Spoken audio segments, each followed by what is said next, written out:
পেয়েছে, ওনাকে নার্সিং এ পড়াবে শুনে বেশ অবাক হলাম। আমি হেসে বললাম, কত টাকা লোন তুলবেন? যে 1 লাখ টাকা, ঢাকা শহরে পাঠামু, বহুত টেহা লাগবো।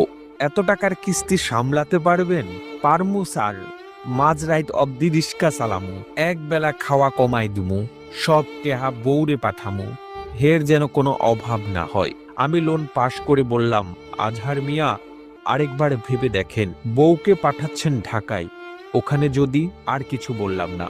আমার কথা থামিয়ে দিয়ে আজহার মিয়া বললেন, না স্যার, বউরে মেলা বিশ্বাস করি, হে আমারে ঠকাবো না, খুব ভালো ঘরের মাইয়া, আমারে বহুত পেয়ার করে।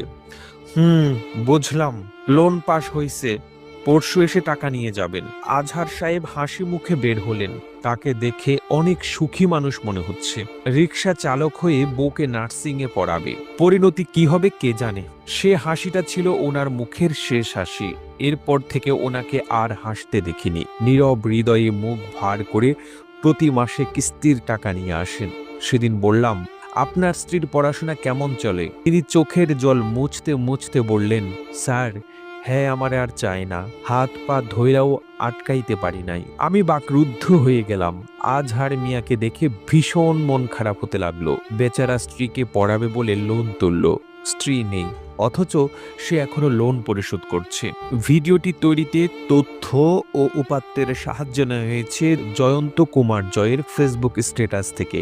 আর এতক্ষণ আপনারা সঙ্গে ছিলেন বিশ্ব বাংলার। একই সাথে আপনি বাংলাদেশের কোন জেলা থেকে রিক্সা চালকের এই গল্পটি শুনছেন আমাদের কমেন্ট করে জানান। আমরা পরবর্তী ভিডিওতে আপনাকে ধন্যবাদ জানাতে ভুলব না।